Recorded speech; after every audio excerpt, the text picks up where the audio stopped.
Advanced yoga is maybe not what you think it is.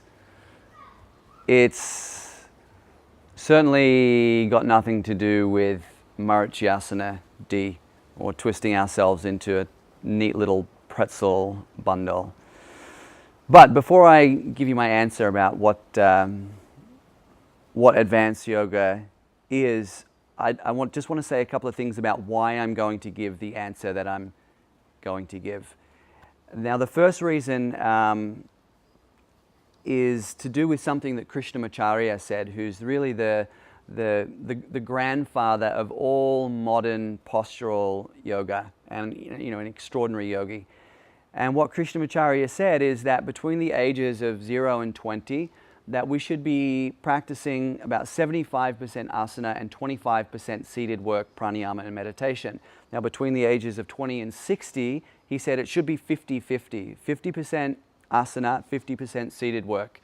And then 60 plus, the ratios flip. So it's about 25% asana, and the bulk of the work is done seated, moving more internally. So if we think about modern yoga and the primary demographic, it's that range definitely between 20 and 60. That's the range. So ideally, we should be practicing in a way as we advance into this mid-stage of our life that lines up with this teaching of about 50 and 50. But realistically, how much is that happening? So one of the reasons that we structure our advanced practices in the way that we do is because of that teaching, that as we progress, as we advance, there needs to be much more meditation, much more pranayama, much more of this work turning inwards. But that's difficult. Meditation is a much more difficult path to asana. And that's why a lot of people don't like to do it. So that's the first thing. The second thing, we're going to go back even further to the master of masters, Patanjali. So one of the, Patanjali doesn't say very much about asana in the Yoga Sutra. He actually mentions it 4 times. He mentions it first in a list where he lists the 8 limbs of traditional Ashtanga Yoga, which of course has nothing to do with modern Ashtanga Vinyasa. Traditionally, Ashtanga, it's a path of meditation. That's what it is. Very different to today's body-based Vinyasa, Ashtanga Vinyasa system. It's just that the name is the same.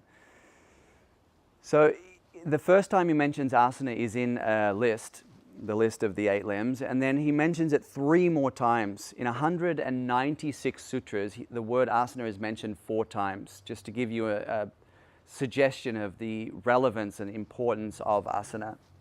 But we do want to practice it. But what he says, interestingly enough, is that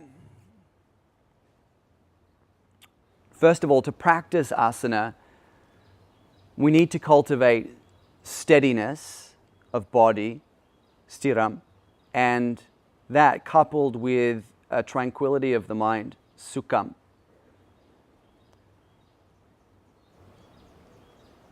That's just how to practice it.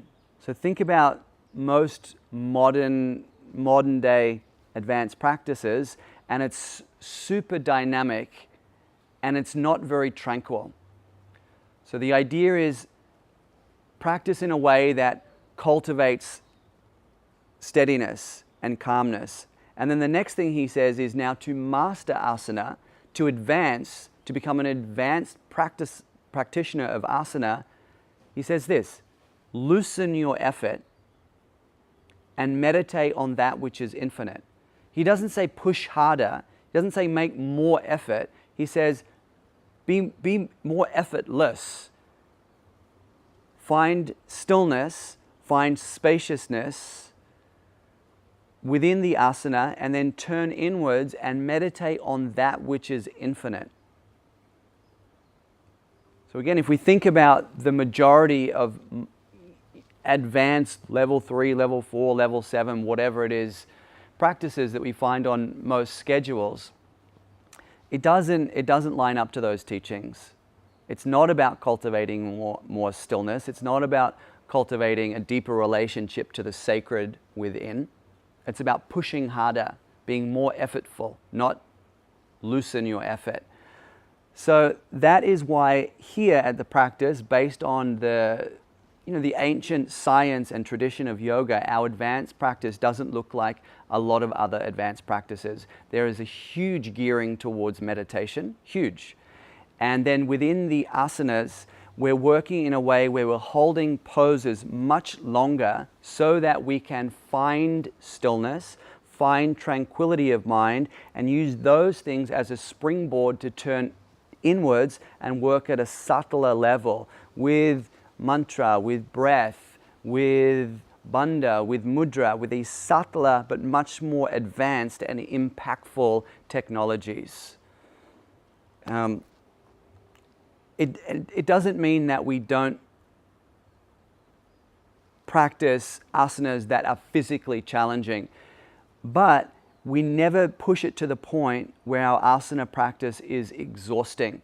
Because if the body is exhausted, then the mind is exhausted, and that pushes meditation further away from us, and then we start working against ourselves and our advancement in practice.